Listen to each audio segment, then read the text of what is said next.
I do a lot of like graphic design, merging with photography for brands. And, I've done big things like I've worked with the Oscars, Nike, Adobe, Google, Peloton, and a few others. And I've worked with smaller companies as well. And I think there's something good about being open to smaller businesses as a small business owner, and also working with the big boys. Yeah.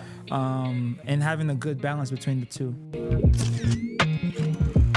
Welcome to the Hidden City Podcast. I'm Grant. And I'm Doug, and we're here to share some of the incredible stories and people from Oak Cliff that you might not know.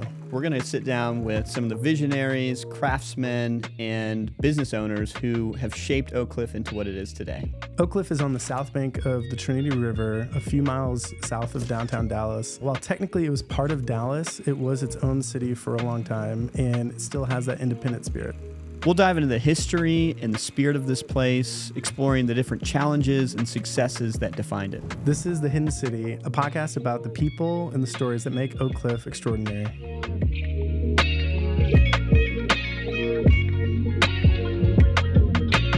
Well, welcome to this episode of the Hidden City Podcast. We're so excited to have Temi Coker with us today. Yes, sir. The artist, the co-owner of TX Studio. Just a little bit. Just a little bit. Just a little bit. That's what he does. And an office mate here at Wax Space. So Yes. super excited to chat with you, man. Thank you for having me. Yeah, I'm really thanks excited. for coming on.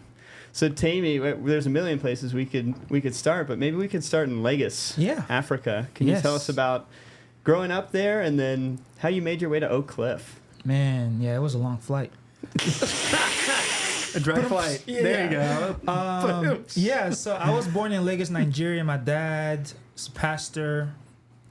My mom was like nurse, just learning, taking care of people and things like that. Yeah. Growing up in Nigeria, the memories I do remember of just like were just things of learning how to use what we had to like have fun, and I think it made me very resourceful. And I'm talking like things like using bottle cap, the tops of bottle caps to make a team. So Coca-Cola versus Fanta.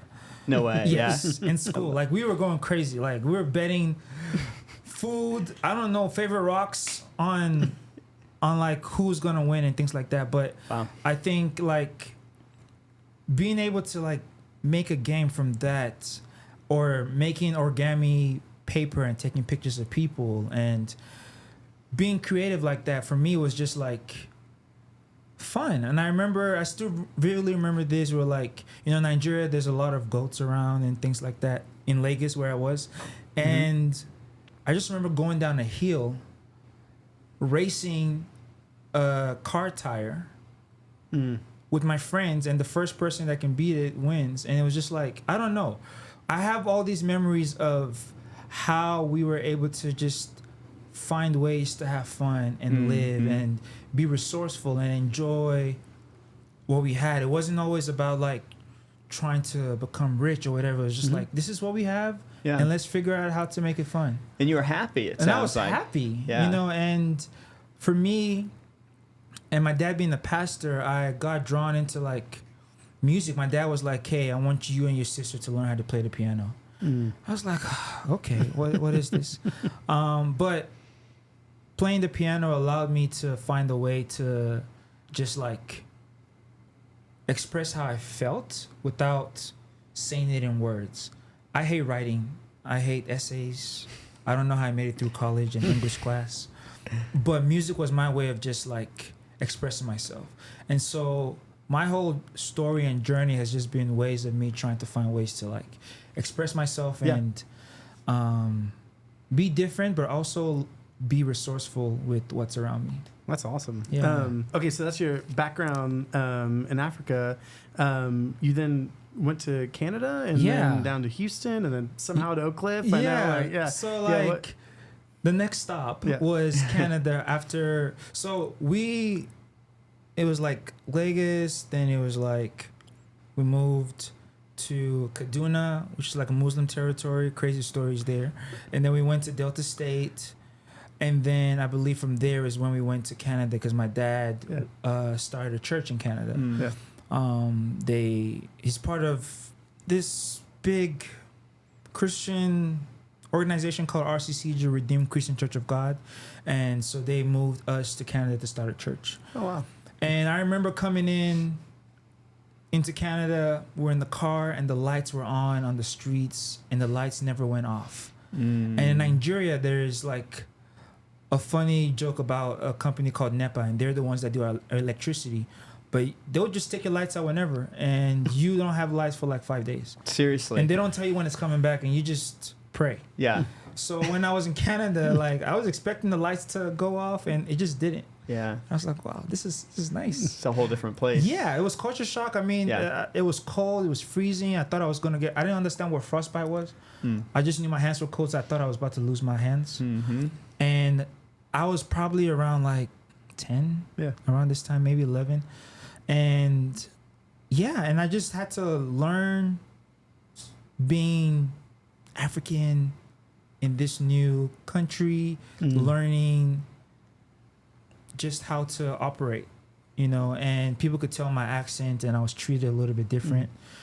I haven't had to take like English classes and things like that. And then from Canada, we stayed there for a year. So this was like 2003. And then we moved to Texas 2004.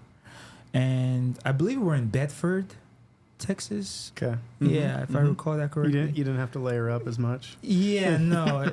Again, culture shock. Came in here.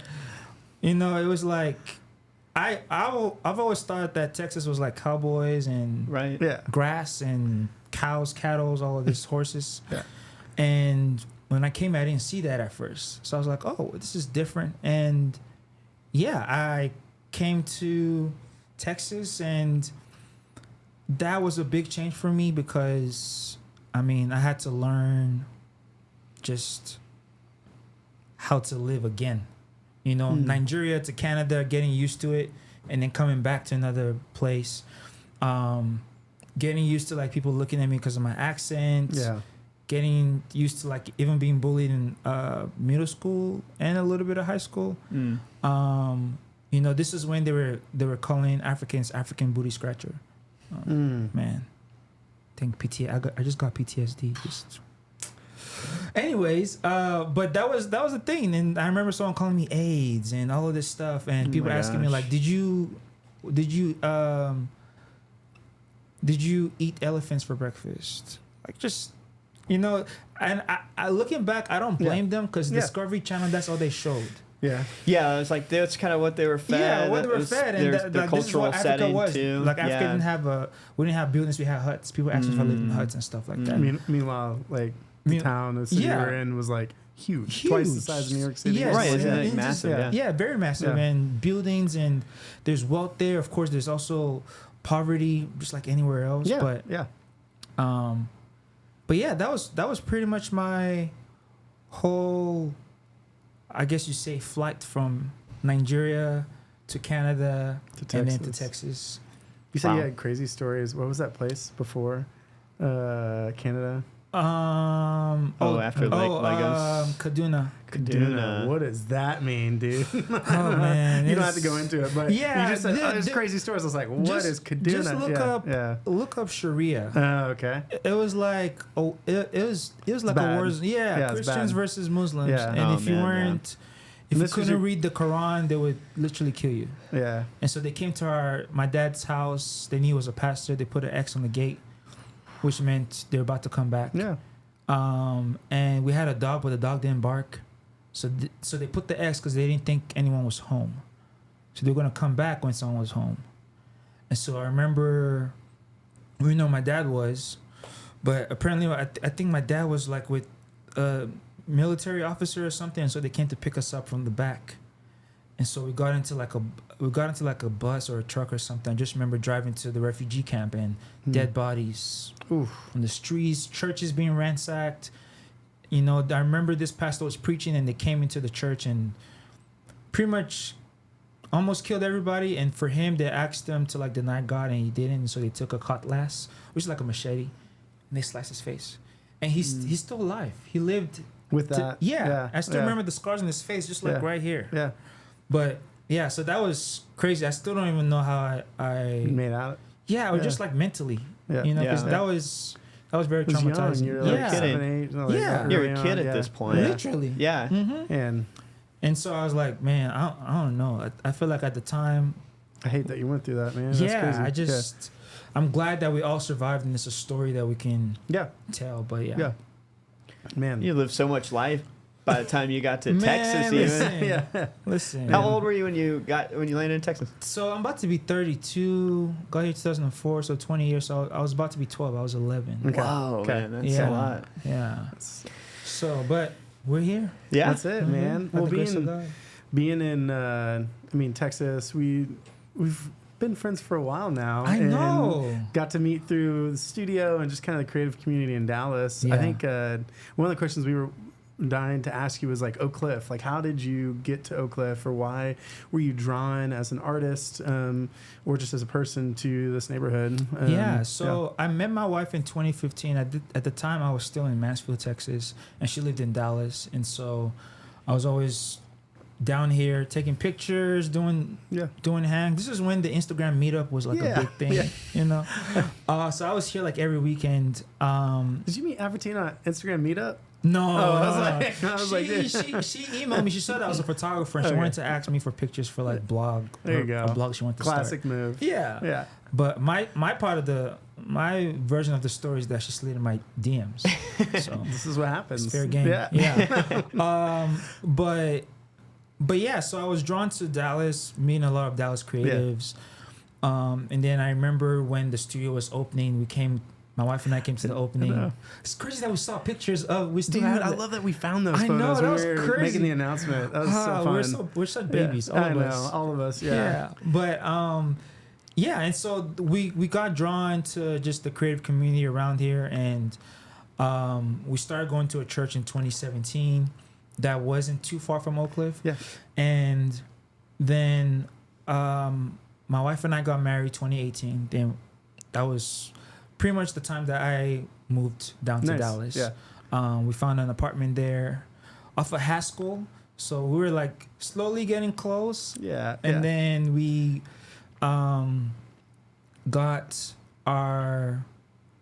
we moved to Oak Cliff because we wanted to be closer to our church family and things like that. And so that was what brought us here. Nice. And then we got our first house in Oak Cliff in 2020. And and then we've been here ever since. And like, we moved to a different house in 2021. And at the time, I was actually trying to leave Oak Cliff. I was like, babe, we can go to Addison, Richardson. There's bigger houses there for Richardson. nice cost. It's always Richardson. Always. It's always. They have some good houses there. They got some big houses. All right. Yeah. Nothing wrong with that place. Yeah, but I was even looking at Duncanville or Cedar Hill because the black population there. But my wife was just like, I think we should stay in Oak Cliff. Like, there's something special here. And so we were able to find a house. Shout out to Jenny. Jenny Stolarski. Yep. She found all our homes. Yep. She's the best. She's the reason we're really still here in Oak Cliff. But yeah, that's kind of what brought us here. And then finding out about Wax Space, because I've always heard. What was it called before? Was it always called Wax Space? It was always called Wax Space, but we went through like a rebrand and redesign of sorts. Because I remember when there was still that big wheel out there that people could like the swinging wheel. The old ankle breaker. Yeah, we called it. Yeah, all of that. It was like a 500-pound tire. It really was. I don't know how y'all got that out of here. It's like metal chains holding it up off of the. I don't know how the ceiling rafters. Was I don't know. No one knows. It was fun. No one knows. But it was good. I remember coming to Wax Space when it was just like that and seeing what you guys have built and when you guys. I remember when you guys sent like a pitch, like why we want the Cokers at Wax Space. You remember that? Yes, dude. It was a whole pitch deck, right? That was awesome. It was good because we were able to like separate being at the house, and having the office space, and I'm still thankful. I still feel like we have the best office in this space. I mean, I think you definitely do. I don't know if we can admit that online. Ours is way too hot. I can tell you that. Yeah, you got the right one. But no, this space has been good, and it's been great to see it like transformed. It's fun seeing the people that come in and join, and and the community that you guys have built, and I think you've been a part of it though. You helped build it. I think you've been along. I'll take a little. Yeah, you should take a little credit. Maybe 2%. Nah, you take more. But no, that's been awesome, and I think that's part of why we're still like here. Yeah, it's awesome. We've been able to form a community and have people that we're friends with, lifelong friends. Yeah. Yeah. Well, we're thankful you're here, man. Yeah, I'm thankful. So tell us about the work that you do, because you're extremely creative. You're an artist. You've found so many ways to evolve your art over the years, and that's been fun to watch, here as you kind of work with clients of all sizes. You worked with, it seems like, all the top businesses in the world, basically, and also like smaller projects. So I love that you have so much range. But tell us about, it sounds like you had some creative spirit when you were in Lagos that carried its way all the way to Oak Cliff. Absolutely. Tell us about your process and your work and what kind of things you do. Yeah, so I love experimenting and trying new things. And so for me, when I came to Texas, when it was time for college, I wanted to study biomedical engineering. Right. And no, I wanted to study digital media. Yeah. But I ended up studying biomedical engineering because my parents were like, you didn't come from Nigeria to America for you to go study this. Initially, it was music. I wanted to study music. I wanted to go on tour with Chris Brown, Kirk Franklin, Aretha Franklin, all of these people. You're like, Dad, you had me do the piano. Yeah. He was like, you can do that on the side. We didn't come from Nigeria to America for you to be doing it. And looking back, I understand, but I ended up studying digital media in college. I did a year of biomedical engineering, and I was like, absolutely not. This is not for me. And I knew God was calling me to do something creative, because I remember crying on the floor like, God, I need you to like give me a sign or something, because I'm living a life for other people, but I know what you're calling me to do. And so I switched my major. It was December 2011. I still remember that today. And so every December I just celebrate. So this year will be 13 years since I made that decision. But yeah, digital media opened my eyes to like photography, graphic design, web design, printing, which I hated, because it was like we had to do the letterpress printing. Like, it's not you don't press print. Yes, you got to make sure there's enough ink. You're doing pressing, like really technical. Yeah, technical. You can mess it up pretty easily. Exactly. But studied all of that, and I realized I loved photography because I loved capturing people. I feel like you could freeze a moment in time, almost like you had a superpower, and people can always go back and look and remember how they felt. And so I started doing portraits on campus. I remember I was charging like $50 for graduation pictures. But by the time I graduated, by the time I was charging upwards of $500. I was gonna say those early ones got a deal. They got a deal. But it was fun. I started doing portraits, and then people were like, "Hey, I'm getting married," and then did weddings, and then they're like, "Hey, we're having a kid." I was like, "Okay, there you go." So I learned how to like pivot if I needed to, and also just to keep exploring and growing. And I always loved graphic design, but people always told me I couldn't do photography and design. They said I had to pick one. And so for about 7 years, I picked photography, and I never really dabbled in design. The only time I dabbled in design was when I was making like wedding announcements or graduation announcements. So I graduated college 2014. Went back to my old high school to start teaching photography and design in 2015, up all the way up to 2018. And so in that time, I was really learning to merge photography and design together. It was 2016. I sat with my friend at a Starbucks, and I was like, "Hey, I think I want to like learn how to merge these two together." And so he taught me a few things in Photoshop. Of course, I knew Photoshop, but I never knew it from a design perspective. And so I started making posters. I still have them till today, even my first pictures that I ever took. And I think those things help me to, when I go talk to people, I want people to see like where I really started. Yeah. Because everyone sees the success right now, but they don't see like the process. Hey, Temi was taking pictures of flowers in a tractor. Yeah. You know, like I still have that on my Facebook album. Yeah. You know, and my first poster, I thought it was the best thing ever. Right now, when I look at it, I'm like, that's trash. But this is what happens. Yeah, but it's growth. And so I learned to just merge photography and graphic design together. And an opportunity came with Adobe for the Adobe Creative Residency. And so that helped me even hone in on my skills more. And so now I do a lot of like graphic design merging with photography for brands. And, you know, I've done big things. Like I've worked with the Oscars, Nike, Adobe, Google, Peloton, and a few others. And I've worked with smaller companies as well. And I think there's something good about being open to smaller businesses as a small business owner, you know, and also working with the big boys. Yeah. And having a good balance between the two. I feel like you've been someone who, like, when people are wanting to describe you as an artist, it is multiple disciplines for sure, and then the blending of some of that.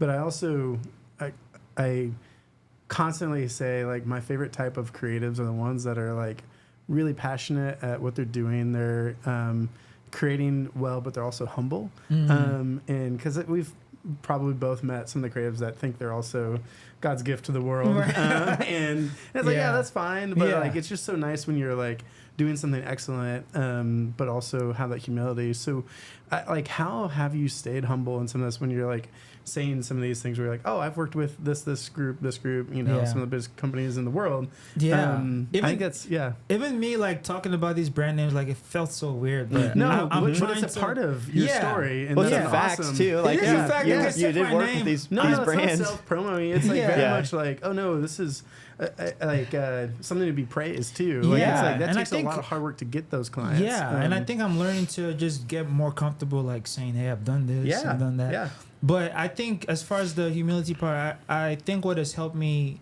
is understanding that like this is a gift, right? You know, and I've been a good steward with it, and God has blessed me to be able to do this for a living. And I think even if God didn't give me these opportunities, I think I would have still be doing what I've always been doing. But I think knowing that it's a gift and knowing that even me making the posters an act of worship, you know, I think that really keeps me grounded, because I've had moments where work was slow, even in this economy right now. Work has been crazy slow. But God has like sustained us, and I think one time it really hit me that I'm not the one that's bringing these opportunities, like God is. And even though sometimes these ideas pop up, like I'm like I look back and I'm like, you know what? That was God. Yeah, some inspo. You know, like because sometimes I'm sitting down making a poster for fun. I post it, and then the brand sees it, and they're like, oh, we want you to do something like that. And I'm like, what if I didn't make that poster? You know, and I just think about like, I'm not the one bringing these opportunities, but I think God is using me as a vessel to be able to create this type of work in this space. There's something so attractive to that mindset for me, the idea of like it's a gift versus like something that I'm owed, or like I've worked so hard and I've gotten this thing, so like I should be getting this type of work. There's like a really freeing mindset in that, because I think some of our background and tradition is very much like the craft oriented, like, hey, try to make this the best that you can. But even in that, you are like free, and it is a gift of sorts. So that's awesome that you've kept that. Something else too that I know you're known for, in that you promote a lot, is like the Black creative culture, and you're a leader in that. How have you seen that in Oak Cliff grow? And then also, I'd say, as you've kind of, your voice has risen higher and higher in this thing, like how are you kind of leading in that way? I think I think as a Black designer and creative, I feel like we go through two paths in our journey. And for me, that really hit probably like in 2016 when I wanted to merge photography and design together. You have the path of like, I'm going to be unapologetically Black, or I'm going to assimilate to white culture and what's normal. And so for me, I had to pick a choice, and I was like, okay, well, if I go more towards the black, I might not get as many opportunities, right? But if I play it safe, then I probably will be able to get a lot of opportunities. And I'm thankful that I was able to go the way that I went, which was just being unapologetically myself.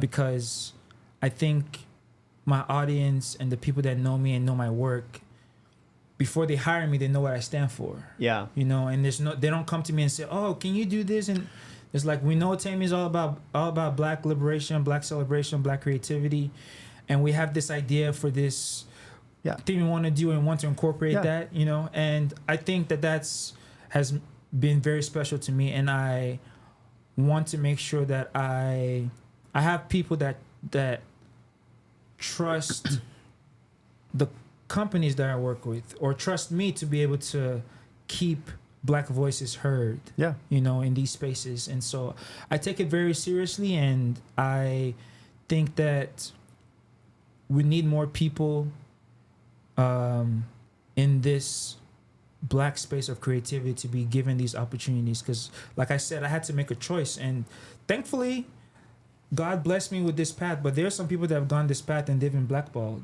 you know, in the communities. And so I think that as a black designer, I have the responsibility to continue to uplift black voices and making sure that they're amplified and heard.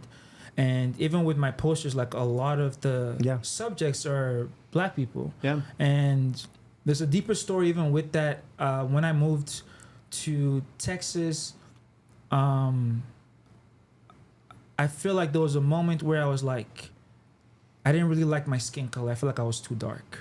And I remember I went to Walmart, I got me a sponge, and I went back home and I was like scrubbing the blackness from my skin. And so me making these posters was a way for me to remind myself that black is beautiful. And so I've kept that theme going in all of my work and everything that I do, because I think like it's important. As even my story, a lot of people have been able to resonate with it, because they're like, you know what, I've also felt like I didn't like my skin color. And even in Nigeria, they sold a lot of bleaching cream, and people were buying it and using it. And so for me, being able to remind not just others but myself that black is beautiful has been like my thing. And even something that I've always, I still want to like turn it into something, but the idea that black is a beautiful canvas has been a theme of mine, because I think about like how God created us, like we're not a mistake. And my sister, she said something in the poem, she's like, don't try to erase me, my creator made me with permanent ink. Oh man, I love that.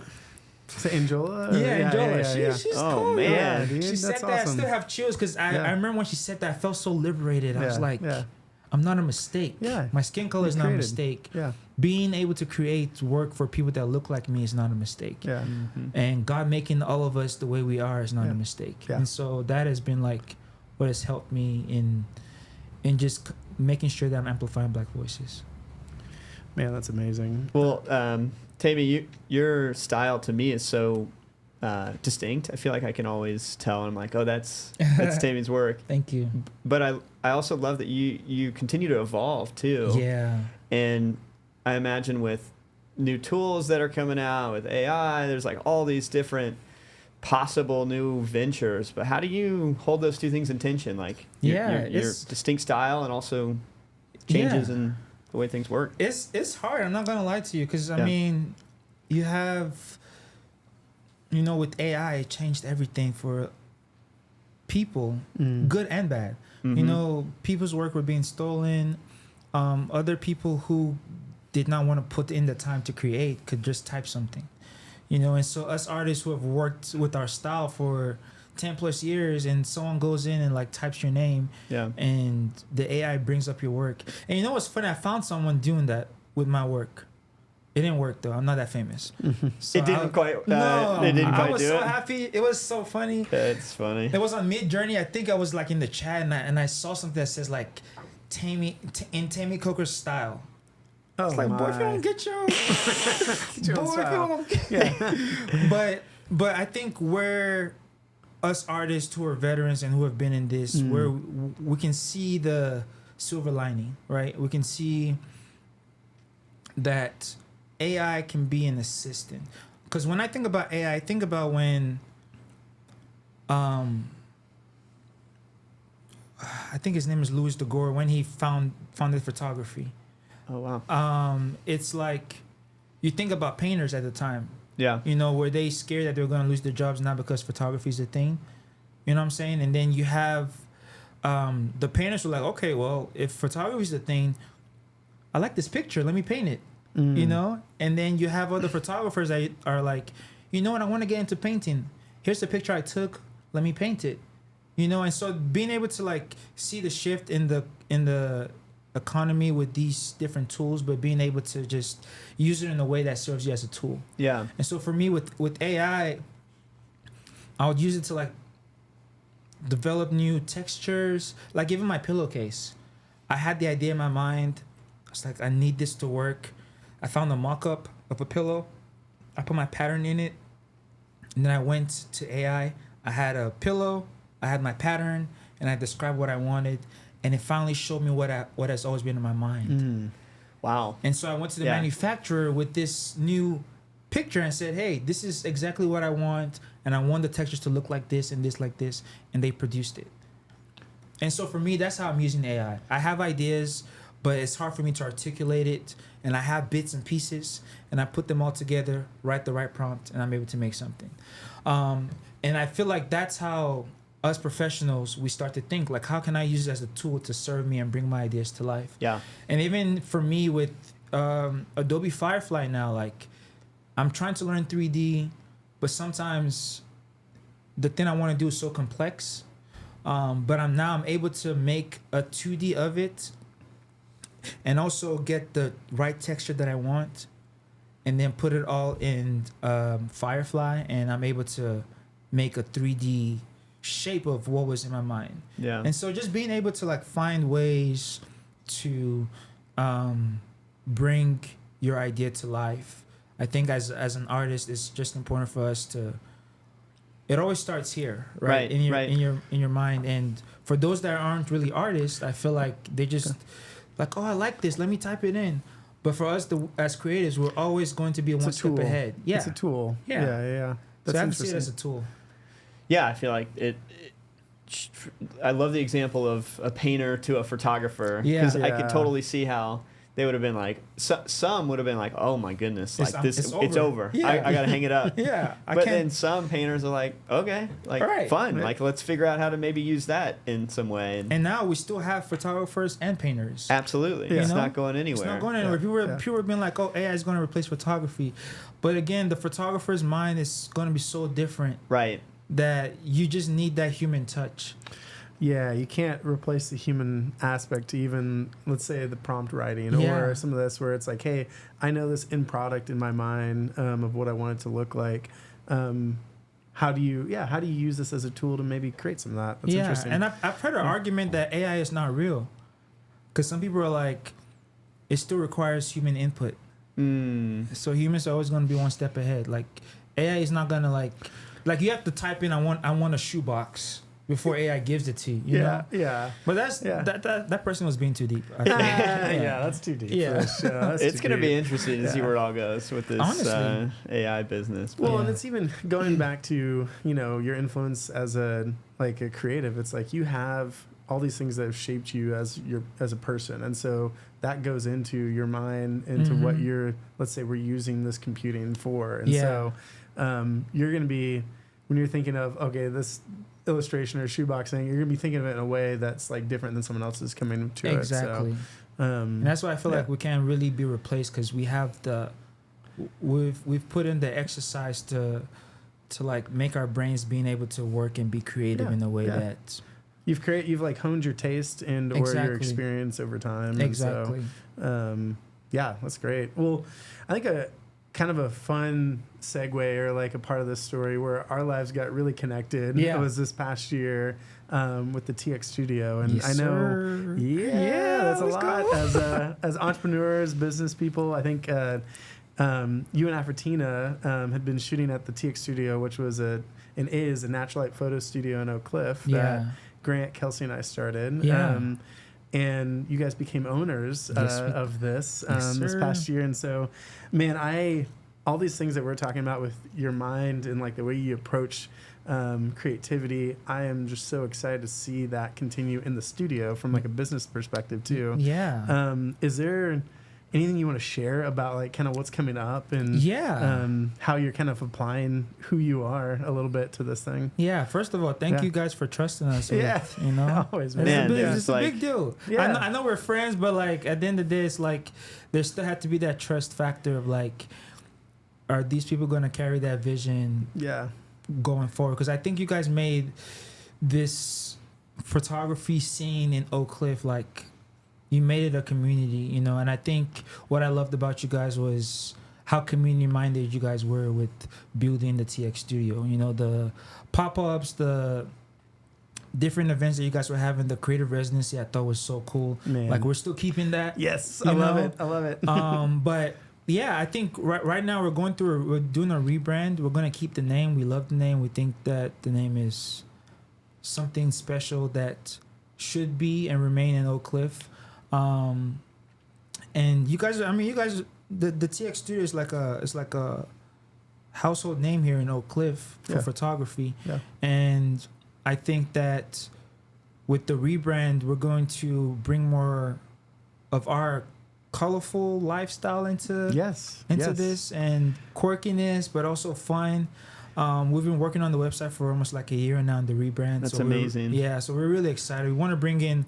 Want to have workshops. We want to have something called like a color party. So whenever different seasons come and we paint the backdrop a different color, we're going to have tickets for people to come and invite them over to just celebrate. But I think one thing I want to add to that is like maybe we have them wear a color that's contrast to what is. Ooh, nice. You know, so that way they can get their portraits taken as well. That's such a fun idea. I love that your mind's in this already. So to make sure that you leave here with like something. Yeah. And so that's the hope and the idea. And I think being able to also do workshops here and there that will help people who might be struggling. Yeah. And to kind of bring in that gap that you might see between expert and beginner. Yep. So yeah. Man, I love that you bring the education component up too, because you were an educator, you were a teacher for a period of time, so it's like in your blood, in your DNA. I don't know what it is. I really love teaching and helping people like find their voice, because I know that for me, I had to find my voice, you know, and I didn't have someone in my position doing what I was doing when I was in high school. And so that's the reason why I went back to my old high school right away. And I'm grateful that they gave me a chance. And actually some of my students were my interns after I left teaching. That's so fun. Yeah, and I still talked to a few of them. Some of them went to SCAD. One of them actually went back to my to Houston, University of Houston, and she's actually studying the same thing I studied. And you know, and I think she graduates next year, so I'm excited. Yeah, I'm going to be there, and I think at the end of the day, I want to be known for, or just to be remembered as someone that was faithful with this gift and served others. And serving others could be through, whether it's through the studio, whether it's through design, whether it's through just caring about people. Yeah, you know, man, I mean, we've said this a million times, but we trust you guys so much. We're truly so excited to see like what you do, and I think that's one of those things from the studio starting out was just like, how do we give back to the community and the art community in Oak Cliff and Dallas, and just hearing you say that again, I'm like, yes, I can't wait to see. Yeah, I mean, because that was a part of the DNA and creating that thing, and it's so cool that you're like, I don't know. That going, man. We literally just got an email. I think we teamed up with them last year. We're going to team up with them again this year. But there's a group that works with patients who have dementia. But they do a portrait every fall. Wow. And they wanted us to sponsor it. And I was like, yes. You're like, I'm so happy that I get to say yes to you. I really want to be able to even meet them and do some video work with them and just capture it. Because I think it's so special that, you know, with people with dementia, being able to still create these moments and like being present and just loving on people. Yeah. You know, what regardless a gift of what to they're going them through, like that's a gift. and their family. Yeah. It's such a gift. Exactly. Yeah, man. Well, yeah. Fun things. I'll echo what Fun Doug stuff. said. It could not be in better hands. That's Yeah, for sure. Thank you. Yeah. Thank you. Yeah, I feel like it's Oak Cliff has such an art community to the neighborhood, and so I think that's fun to see this staying as like a hub for some of this stuff too. I'd curious, other artists that you've connected with in Oak Cliff or as an artist, like what are some of those things that you feel like Oak Cliff is special at in helping other artists kind of cultivate and grow? Yeah. I think Oak Cliff is good at championing creatives and just supporting community. Because I think about all the different events and things that happen around Oak Cliff. Like when my wife and I go, it's like, I'm not going to say the same people, but it's like, hey, I saw you at the other event. Yes, what you doing here? Yeah. You know, or they're like, hey, I love this event, but mine is going to be next weekend. And even the person hosting the event is like, yo, I'm going to come and, you know, and, you know, people like Jeremy Biggers, Kyle Steed, being able to just see their work in this space is just amazing. And so, like, my hope and joy would be to, like, also have my work somewhere in Oak Cliff. I don't know. I'm not a painter. I make posters. Man, you know, but you make a lot of amazing stuff, man. Thanks. And you know, even our... I can't wait for even that now that I'm a dad, where my wife and I, we're trying to find different spots to have like our work live in. And my wife was able to go to Oak Cliff Pediatrics place and talk to the owner, and they're actually interested in having their work there. I love and it. It's in Oak Cliff. So cool. And you know, and I think those are just important things, and it's like the artwork on the wall are all women. And being able to support people like that is just amazing. So I really love that about Oak Cliff, and I think that as long as we continue to support each other and not like compare or say, hey, I'm not going to give you my resource, I think we'll be in good hands. In the good man, space. it's fun seeing. That's Sue Bassick, right? Shout out to Pediatrics. Oak Cliff Pediatrics. Shout out. We take our kids there too. It's awesome, man. It's such a place. I love it's it. a good neighborhood. I think. Some of those names you rattled off too. It's just like you are part of it, and that's like what's fun. I can't wait to see what Oak Cliff looks like, you know, another 5 more years or 10 more years as people in these different art movements kind of keep growing and growing. Yeah. I mean, I think of the Oak Cliff Assembly doing their art walks and just how much. That was Did you get to dope. walk around that? Or? No, I never got to, but I got to see pictures and videos, and it's just like amazing. Dude, what an amazing community that's happening. And so it's going to be sweet seeing it go.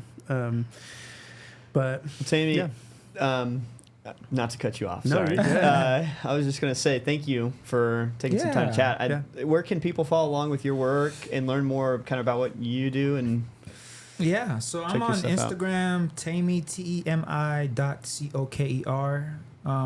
And I deleted Twitter. I deleted TikTok. I don't have time for that. There you go. I'm barely on Threads. You got a website? Yeah, I have a website. I keep forgetting about that. My website is temicoker.co. I have a shop there as well, shop.temicoker.co.